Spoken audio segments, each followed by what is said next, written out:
Welcome to Take It Up with Jessica Lee. I have the Director of Customer Success Strategy from Autodesk here with me, Catherine Plunkett. Yeah. All right, so you go by Mary Catherine. I do, Okay. yes. Thanks for having me, Jessica. Oh, you're welcome. Love to hear more about what's happening with Autodesk, because I know you guys went from the perpetual software license type to now a SaaS model. And there's been a lot of changes because then that requires customer success experts and the whole strategy around how to optimize that. Yeah, that's right. So over the past couple of years, we moved from perpetual model to a subscription model. We're now officially in subscription, which is very exciting. Congratulations. Thank That's you. a big deal. It is a big deal. We followed in the footsteps of some of our predecessors like Adobe and have successfully made that transition. And as we've done that, one of the things we've realized is the importance of adoption and retention to our business as we moved into that recurring model of subscription. Right. So one of the big investments that we're making at Autodesk is around customer success. So you have 1,000 customer success folks in the organization, but you're in this team of 30 that really looks at strategy. Correct. Right? So share with us what your mission is and how you're going to achieve that. Yeah, so our customer success organization, we've got 1,000 people. They're split in a few different functions. We have customer success managers, our global product support team, global renewals, digital customer success, and our professional services business, our consulting business. So my team in the strategy group, we have data and analytics, also communications, because one of the things with such a big organization that's evolving and changing is we want to make sure that we're able to take that vision and really cascade it down to the broader organization. So my team is responsible for looking at our overall strategy at Autodesk and how does that translate into what we're doing within the customer success organization. Okay. You have millions of users, right? You have millions of users. But at the same time, you have like 1,500 partners who are also touching these clients. So how are you leveraging the partner side to provide that customer success, customer experience? Yeah, and I'm so glad you asked that because one of our big strategies is how do we scale? And like a lot of software companies, we've had a channel model that's been very successful for us over the past couple of decades. And now that we're in subscription, and we're focusing on adoption, we're really talking to our partner community about how to make that shift to a customer success mindset. So one of the things that we're doing is really taking them through how do they build that customer success practice, how do they hire customer success managers, and taking some of the best practices that we've learned in dealing directly with customers and how do we translate that out to the channel. One of the things that we feel very strongly about is as our channel model evolves and as our business evolves, we want our partners to really think about how to make money selling services and also driving adoption services with their customers. So we're just starting that journey, but a lot of our partners are really getting very excited about that opportunity to bring that customer success muscle to their organization as well.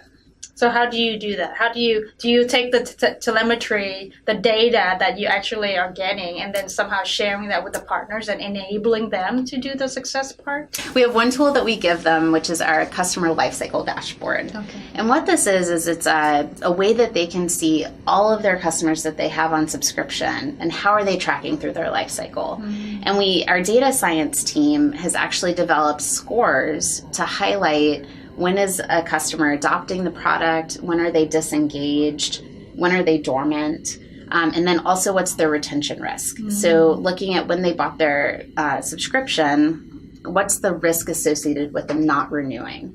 And our partners are able to go in, look at that information, and it helps them really prioritize which customers to reach out to. So do they want to target their big customers who have subscription renewals coming up that quarter? And how risky are they, right? If they're like red alert everywhere, they should probably get on the phone and call that customer and see what's happening with them versus one that seems healthy and is probably very likely to renew. Right. Okay. So customer success has now been elevated to a very high level status, then I think it's well deserved because you're touching the revenue. So in your role, how do you then have that communication with the executive level to let them know how things are going, how things are, where we need to improve? Yeah, great question. So one of the things that I think is a very good sign at Autodesk of how important we're taking that mission of customer success is we actually have as a corporate goal this year our Net Promoter Score. So Net Promoter Score is one of the key metrics in customer success. It really Net Promoter Score measures the relationship with the customer. So it asks them, how likely are you to recommend us?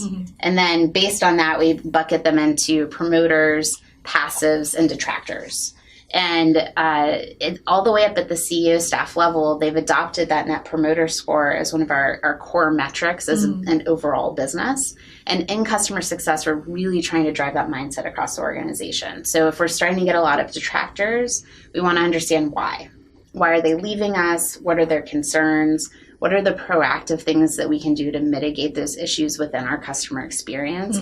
And really getting the whole company behind it. Because one of the things that we find is to be successful at customer success, you can't just do it alone. Like just because our department has that in the title, we actually need the entire company behind us, and really having that kind of everyone rowing in the same direction and focusing on getting our customers to those outcomes together. Okay. And what are the challenges that you face then? So I'd say it's a new muscle. So there's two things. One is how to really get the rest of the company to understand what it means to be a customer company. So we are focusing on talking about outcomes. And what I mean by that is what are the kinds of outcomes our customers are trying to get with our product. They didn't just buy it, just randomly, right? They bought our tools and our software for a reason. And we want to understand what they're trying to do. So for our customers, we have a lot of architects, engineers, manufacturing companies, construction companies. So typically they're trying to, build these 3D models, these 3D designs, communicate with their customers, do it more effectively, do it better, and more productively, right? So how can they really have that supply chain and that design process in a more efficient way? The two popular products are the AutoCAD and the Revit. Yes, we have probably 100 products in our portfolio, and we're increasingly focused on how to build workflows across our products so that customers could actually start a conceptual design, take it into more of the detailed design and documentation, actually have subcontractors working on different parts of a building, for example, and doing that both with desktop solutions and up in the cloud. So we really encourage that collaboration across the design ecosystem on a project or across the manufacturing supply chain.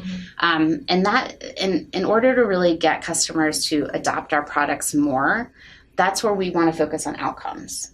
So we really want to understand, how are they using our products? What are they trying to get out of it? What are some of the quantitative ways that we can measure that they're actually being more productive and share that back with them? So when it's time for renewal and they're deciding, do I spend more money with you guys? Do I spend money on some other tool? They decide that they really want to grow that relationship with us. Great. Now, I know on the enterprise side, you're doing very well, like 99% retention, right? Yeah. That is one of our key success stories. Right. Okay. So on the SMB side, there's room for improvement on that front. How are you addressing the SMB side? Yeah, so I want to talk a little bit about why we are doing so well in enterprise, because that comes back to some of the things we're trying to do in our SMB space. So with our enterprise customers, we have more of a high-touch customer success approach. Okay. So with all of those accounts, we have a documented customer success plan with the customer. Okay. So we're laying out what are their core initiatives, what are the outcomes they're trying to get, and then working with them on a documented plan on how to achieve that. And that's something that we do with our customer success managers, our support team, as well as our consulting team. Now, when it gets down to the SMB space, that model is not going to scale. It's too expensive for us to put that same level of resource to that segment of the business. And that's very typical with a lot of companies. Yeah. Enterprise and SMB, yes. Yeah, SMB is a whole challenge. So to do that, we're using our partner community, trying to take some of those best practices from our high touch space and teach them how to do that with our SMB customers.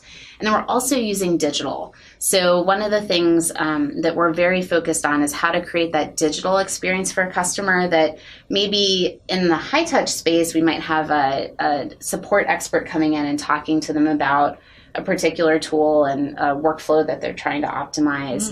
And then when you get down in the SMB space, there's a digital asset or a self-service option that they could go get similar content, but not with a human. So it becomes more cost-effective and scalable a lot more for us. Self-serve content. Yes. And our customers are really asking for that. It's the same with any industry, really. They want to, on demand all the time, 24/7.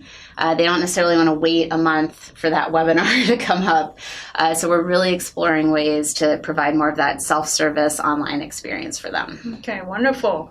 Well, I can see you're very passionate about the whole customer service, customer success conversation. So that's great. And it's been a pleasure to have you here to share what's happening at Autodesk. Great. Thank you so much. Any particular initiatives that you want to conquer this year? So wearing my strategy hat, one of the things that we're very focused on is our foundational data and analytics. So you talked about telemetry earlier in the conversation, and there's still a ton of opportunity for us to really get that data right so that we know what's driving retention, right? If we can get to a place where we understand our customers and our customer behavior, and that we're able to really figure out what outcomes they're driving towards and build predictive models around that, or even just serve up data to our customer success managers so they know what kind of conversation to have. We feel like that's going to continue to move the needle on how we're driving adoption. So for me this year, it is all about data and analytics. Yes. And we hear that from a lot of our clients that we work with too, is like having that data to know what content is valuable, then to automate providing additional content. And that I think will be very helpful for the SMB customer success. Exactly. Yes. Yeah, it is one of the key ways that we're really going to be able to scale our business. Oh, wonderful. Mary Catherine, let's talk about your career journeys. You had a fascinating background. Yeah, so in college I studied international public health. I got my master's degree in biochemistry and biophysics. I really wanted to study computational biology back when the field was very nascent. And after grad school, I realized I didn't want to be a scientist. So I ended up getting a job at a labor union out in California as a campaign researcher. Wow. So I did contract negotiations. My job was basically digging up dirt on companies that we were trying to organize or work with them on their labor negotiations. And use that against them in the negotiation. Yes, but they always deserved it. And I did a lot of lobbying up in Sacramento. And then I had an opportunity to join a management consulting firm focused on sales management. So I had a lot of high tech and biotech clients, Bay Area, West Coast, did a lot of work around sales strategy and go to market. And then 8 years ago, I had the opportunity to join Autodesk. So I worked in our channel organization, built up some analytics practices, also ran our channel programs. And then last year when we formed our customer success organization, I joined the leadership team as to lead up our strategy practice. Okay, that's great. I think it's fascinating. But I mean, it is relevant doing the contract negotiation and consulting to then join Autodesk, right? Yeah, and consulting gave me an amazing skill set of just how to think through problems. Actually, science did as well. So it's really, I feel like those critical thinking skills, you can translate to any job. Right. So even though I've changed careers and industries a lot over my career, it's really comes back down to how do you solve problems and then how do you actually go implement that solution. And you've been at Autodesk for 8 years, which is quite a long time. In the Valley, people jump every 2 years, it seems. But that means that the company must have a very great culture that you like. Tell us about that. Yeah, Autodesk is a really nice place to work, and we're on the top list of great companies to work for. One of the things that I'm very excited about that's a new initiative at the company is our focus on culture. Mm-hmm. So we've been talking a lot about the kind of culture that we want to have, being very intentional in how we think about the topics of diversity and inclusion, and really trying to up our game about the kind of ways that we're engaging our employees. And to me, especially as a woman in technology, that kind of commitment is so important. It just makes the difference on why someone chooses to stay at a company or starts to look elsewhere. Mm-hmm, mm-hmm. And talk about diversity and inclusion, because I think that's a very hot topic. How's the company on that front? Yeah, so we have a lot of different initiatives at the company to really try to emphasize that. So, for example, we've got a Women in Leadership Forum that's very active. We have an Office of Diversity and Inclusion that's really shining a light on some of our key metrics on, what does our gender balance look like? How are we doing in terms of ethnicity? And really trying to make that a more intentional conversation within the company. So how is the company? Yeah, so great question. What are the numbers? So I'd have to go to the report to get you the exact numbers. But if you look at our CEO staff, we have almost half of the staff is women, and then within customer success, half of our leadership team is women. So there's always room for improvement, but I feel like we're really trying to make that effort of giving women, and especially women leaders within the company, a real opportunity to shine. Okay, good. I'm glad to hear that. Yeah, me too. I'm going to stay there for a while. All right. So. Yeah. So it's been a great conversation. Thanks for coming on the show and sharing your thoughts with us and telling us more about the customer success function at Autodesk and how the company is doing. Yeah, thank you so much for having me. And thank you for watching Tech It Up with Jessica Lee, Mary Catherine Plunkett from Autodesk.